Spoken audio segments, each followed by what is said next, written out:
I wanted to start, I've got a whole list of questions that I want to ask you. And I wanted to start by saying, firstly, as an internet entrepreneur in Malaysia for the last 16 years, I'm not sure how much you and the government is aware, but Malaysia has a really thriving internet economy. There's something like 10 to 20,000 people now working in internet companies. There's a thriving entrepreneurial scene. There's something like over 1,000 startups. There's probably more entrepreneurs in the internet ecosystem in Malaysia than any other country in Southeast Asia. You now have Khazanah, which just announced 150 million plus US investment in an internet company. You have great avenues like Magic and Cradle and so on supporting the scene. And here's something interesting, that the last 3 largest exits of internet companies in Southeast Asia, 2 of them were Malaysian-born, bred, and grown companies. So it's pretty fair to say that Klang Valley is the Silicon Valley of the East. And I want to get your thoughts on that. Well, the whole entire revolution, if you like, in Malaysia started way back. And I had a role in it because when I was Deputy Prime Minister in 2004, it was when I decided that I should convince the government that we need to introduce high-speed broadband in the country. So I personally chaired this Cabinet Committee on high-speed broadband. And our target was to get high-speed broadband up to 50% penetration by the year 2010. We actually exceeded the target. And I believe we are now about 70%. So that started the whole revolution. And I believe we also have the ecosystem, as you mentioned. And one important factor, Patrick, is the cost.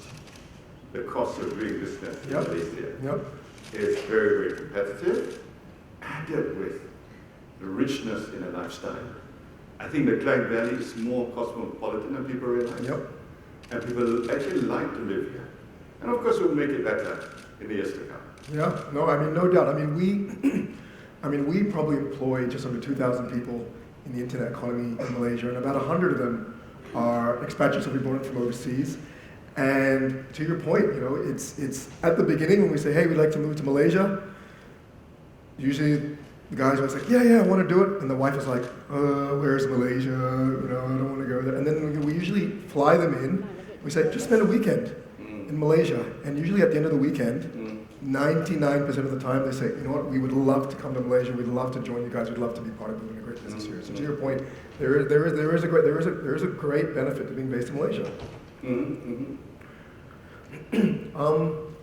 So what I know that probably out of all the heads of state in Southeast Asia, you've probably visited Silicon Valley more than any other leaders. And I know you were there a couple months ago, and you've been a few times in the last couple of years. I'm envious. I've only been to Silicon Valley once in my life. So you've been there more than me. And just like, what's it like when you go there? What's the vibe? What's the energy? Like, what are you seeing that you're finding interesting that we can bring back to Malaysia? I like the whole attitude, about people in working in Silicon Valley. The whole atmosphere there is very informal. When I visited Mark Zuckerberg's office, and the whole so informal. It's like it's not hierarchical. I'm so used to the government setup, but everything is kind of compartmentalized, and you have very different levels of hierarchy, sort of thing. But when I went there, it's like you can work according to your pace, and you have your laptop, you can munch your muffin at the same time, and your coffee, your Starbucks coffee, and churn out ideas. But they're productive, they're very creative. It's a different world. It's a very exciting world. Really? Was Mark wearing a hoodie when you met him? Wasn't quite, a t-shirt. So we're actually overdressed. What was it like? I've never met Mark, and he's created an amazing product. What was it like meeting Mark Zuckerberg? What were your thoughts? My initial reaction? Yeah. He looked very smart. But actually he's very smart. He's super smart, but he didn't look smart. But when you get to talk to him, his ideas, and you begin to realize that this guy is really, he's got it in him.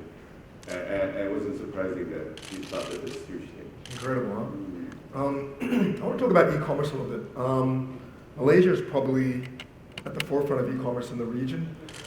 There was a statistic that came out the other day that something like 2/3 of Malaysian under 35 had bought something online, whereas something like only maybe 10% of Malaysians over 35 had bought something online. So there's a great opportunity there. So I'm very curious. For a man who's surrounded by hundreds of people to do everything for you, have you ever bought anything online? Ooh. Actually, I have bought some songs online. Would you believe it? Are you serious? Yeah, iTunes, on iTunes. You have an iTunes account? Yes, I do. I'm not going to tell what songs I bought. But love songs. It's a collection of, it's amazing. As you get older, you're in this sort of time where time has not moved on in terms of your music taste. So I have songs of the 70s that I listen to on a regular basis. But I also got a taste for some of the newer singers. Really? Like Bruno Mars. Bruno Mars. I like Bruno Mars. Very interesting. But of course I like those people in between, like Lionel Richie, he's pretty new. Stevie Wonder, of course, Yeah. And Motown. I'm a great Motown. fan of Motown. I love Motown. Really? Oh, I love the way they move. They got rhythm. They really. I like that. I like to see people with rhythm. Can we cue some Because I don't Motown have much music? rhythm myself. Motown music, is that so? Like, let's say you're in the morning, you wake up, you know you got a stressful day ahead. What is the music or song that you put on that gets you in the mood and gets you ready to go to cabinet and kick? If I have a choice, it would be Motown. Motown. And a fast Motown song. Really? Yeah. Beautiful. Love All it. right, I'm gonna try that tomorrow. I want to go through a few scenarios with you, and you tell me what is the app or website that you would use in that scenario. For what? Okay. Let's say you're in a presentation, but you're dying to know the score of a Manchester United football match. Oh, not last season. Was it? Yeah. How would you find out the score of the game? I'd probably go and Google EPL. Yep. That gives me a score or live score. Really? Live score. Live score. Yes. Okay. Nice. So I can keep track. I heard a little rumor that because you're such a hardcore Man U fan, Alex Ferguson actually gifted you the seat that he sits on in the dugout during the games, and that you actually have that seat somewhere. I have it. I will treasure that. So I have it somewhere. I know where it is. I think the goal of everyone in this room is that 10 years from now, when you're interviewed and someone goes, "What is the greatest gift that anyone has ever given you?" You're going to say, "It used to be the Manchester United seat, but I was at this internet conference in Malaysia, and all of the people in the room gave me a hoodie." Yeah, it will be listed as top 3. Okay. Here's another scenario. You wake up in the morning, you play your Motown music, it just doesn't get you in the mood, so you know what, you're like, maybe I ate too much nasi lemak last night, I want to cancel cabinet today. Are you a phone call kind of guy? Everyone does it, everyone calls in sick. You're a phone call kind of guy, you're an SMS kind of guy, or WhatsApp kind of guy, or, God forbid, are you a fax kind of guy?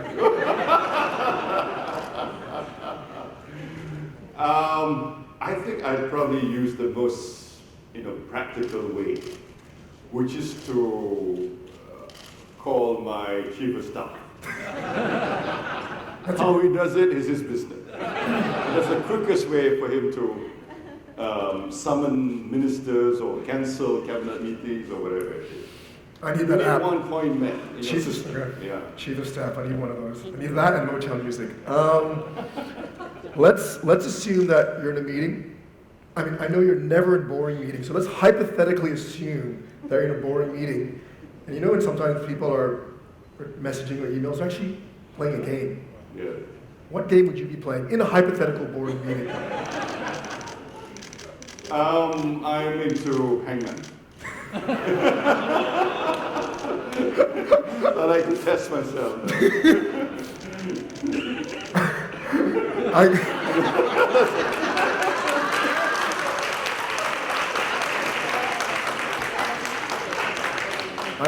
When I saw you walking into the Fat Boy Slim, you just struck me as a Candy Crush kind of guy. So, Hangman. I know that you're pretty active internet user. What's the most recent app that you've downloaded onto your phone? Probably because of Ramadan. It's connected to Ramadan. Yeah. Just to make sure I don't miss Just to make sure you know what time to eat and what time. Yeah, okay. Beautiful. So you and I actually share something in common. You have been in politics for 40 years of your life. I think you just celebrated a 40-year anniversary. And I've actually just been on this planet for 40 years of my life.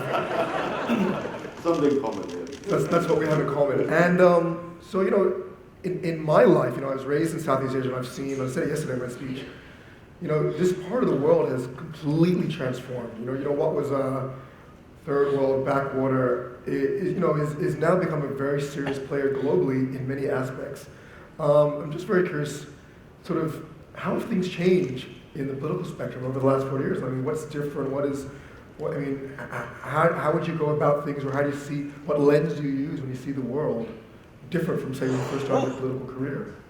It's a lot different, and I think this is because, of course, the world has moved on, and we're part of that.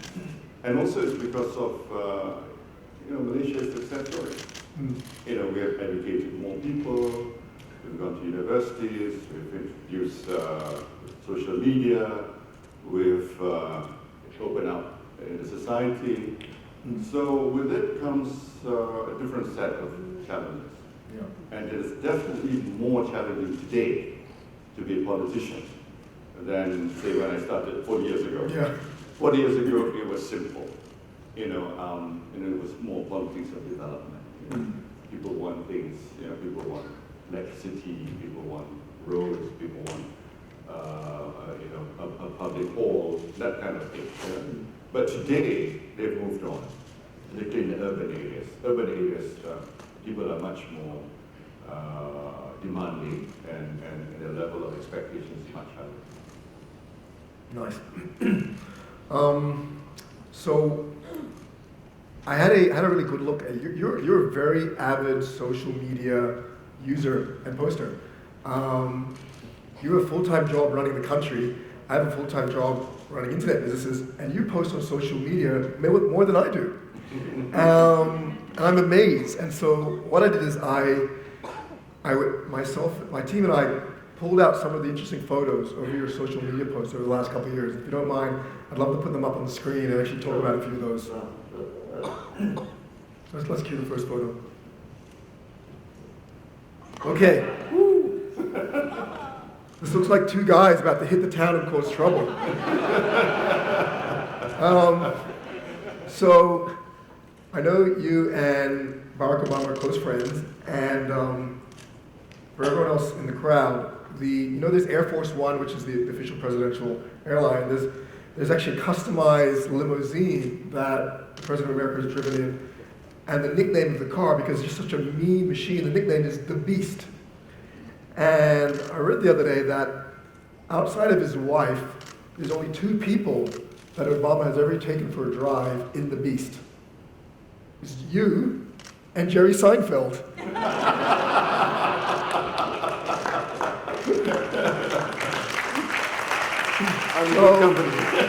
So tell me about that. What was it like? Just two guys kicking back and going for a cruise.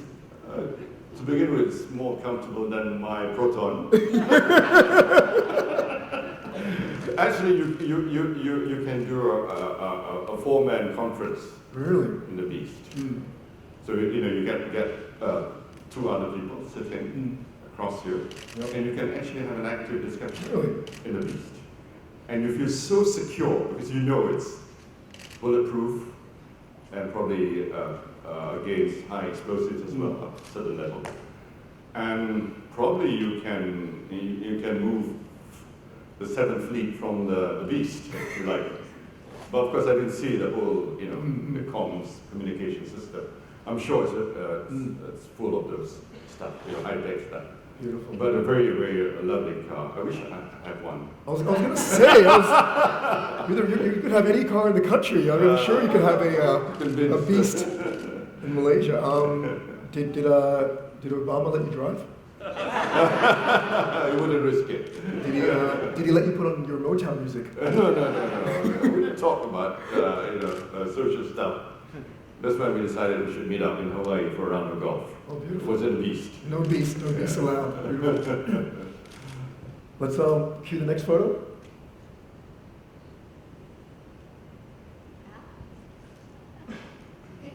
That's obviously not the chair that Alex Ferguson gave you, right? Tell me about this. Yes, this is the Usahawan thing, the young entrepreneurs, and they were part of MDEC scheme. And it's a great thing. I'm very excited about e-risky Usahawan. Yep. And I'm told there's some spectacular success stories. It's incredible. I mean, you and I, we were very fortunate that MDEC set up a little briefing before this with sort of, their top 10 young entrepreneurs that they're supporting. Some of them are in the room, but what did you think? What did you think of what you heard this morning? Well, I think these people have great potential, and because of the ecosystem through MDEC and through some of the startup support that we've given, I think the sky is the limit, and I'm excited about it. I really want to push e-risky and e-Usahawan. I want to push the young people into e-commerce, and I want them to really succeed, and I want them to be global champions. Beautiful. In the coming years. Beautiful.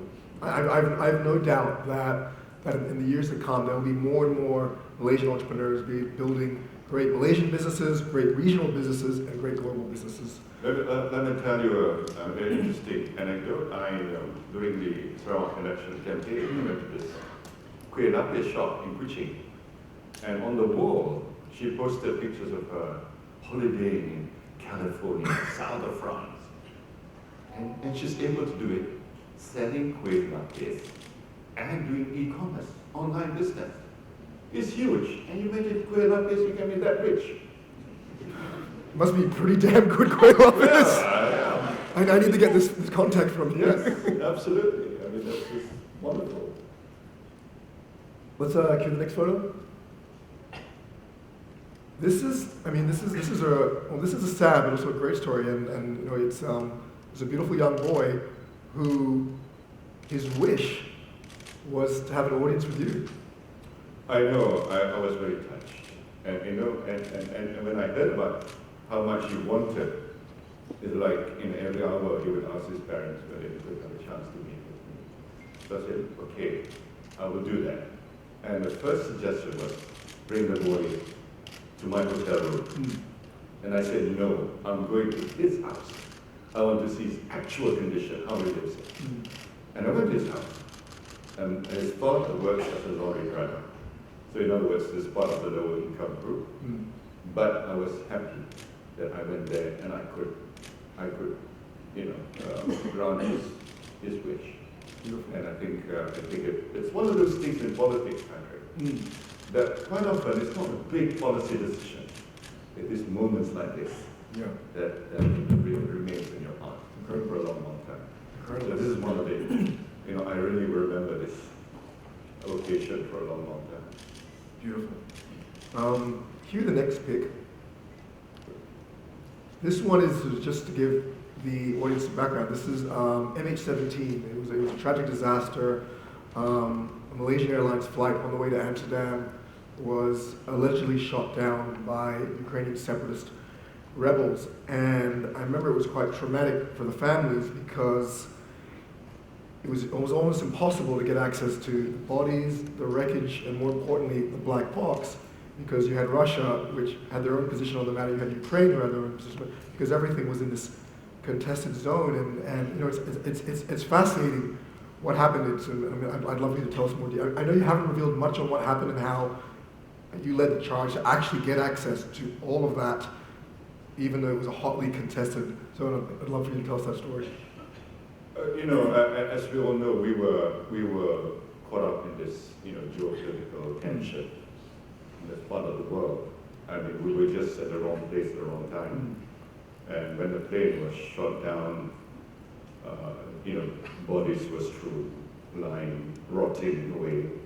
We didn't have a black box. We had, grieving families.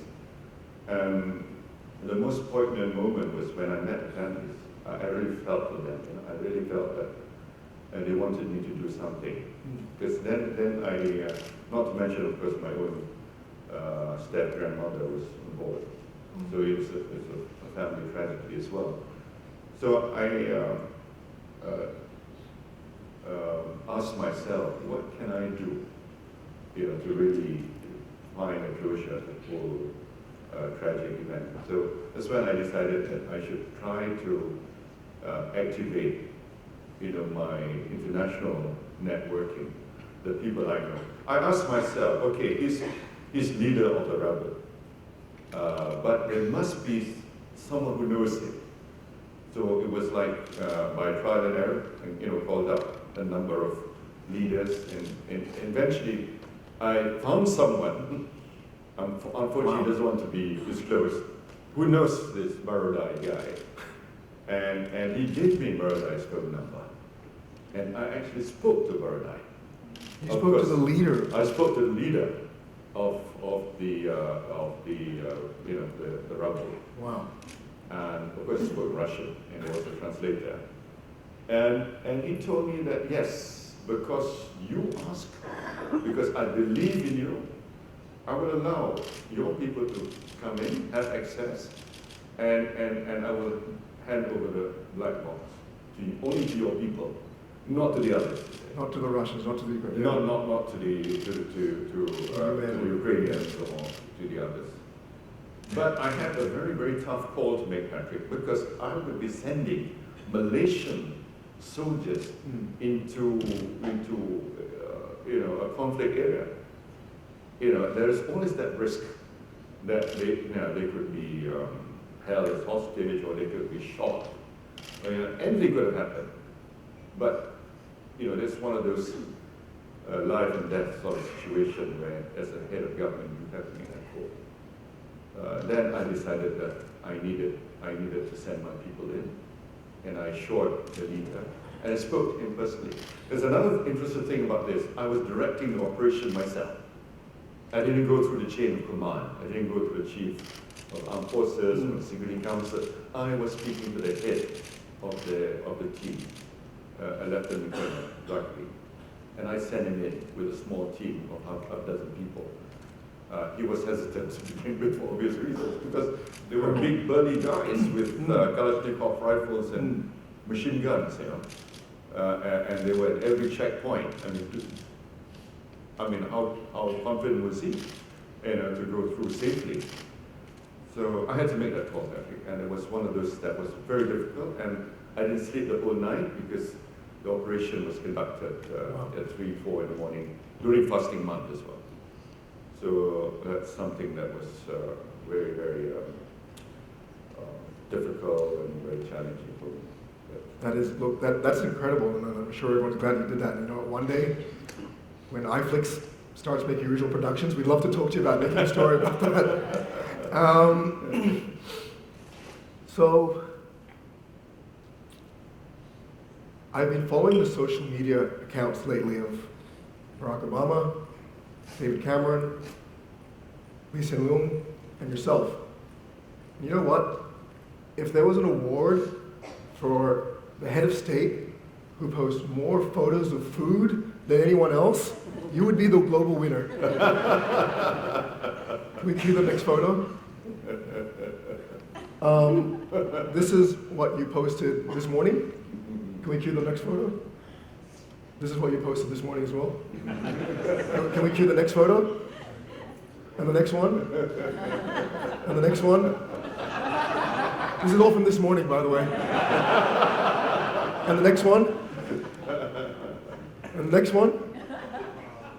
I'm getting hungry.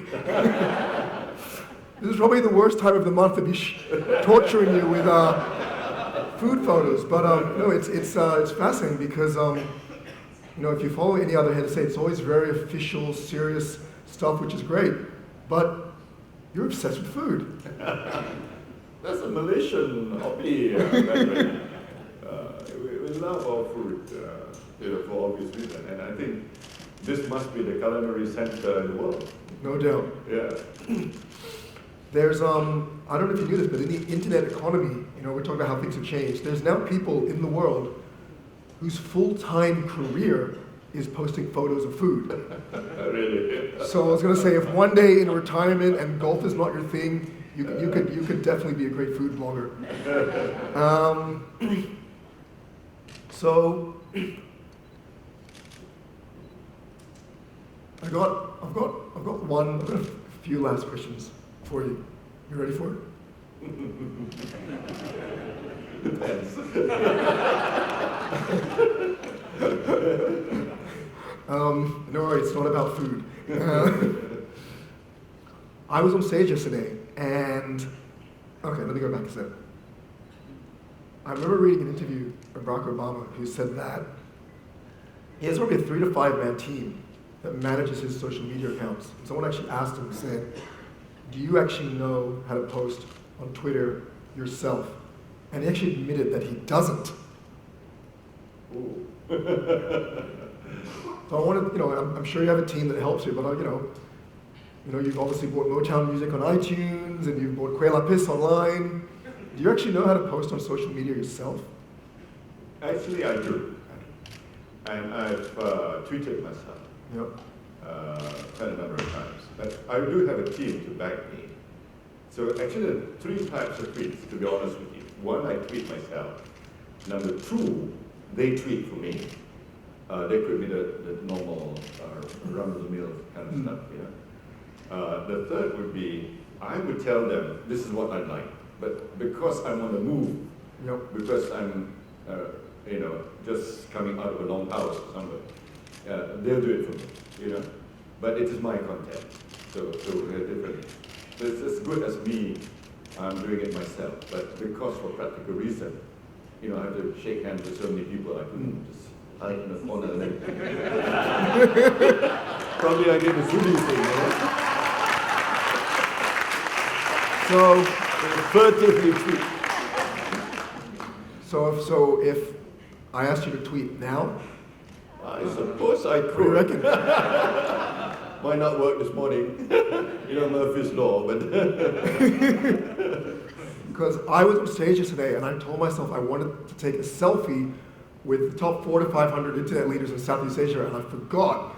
And now that I'm on stage here with you, if you're up for it, I would love to take a selfie with you, me, and everyone in this room, in the background, in one photo. Is everyone up for that? That's it.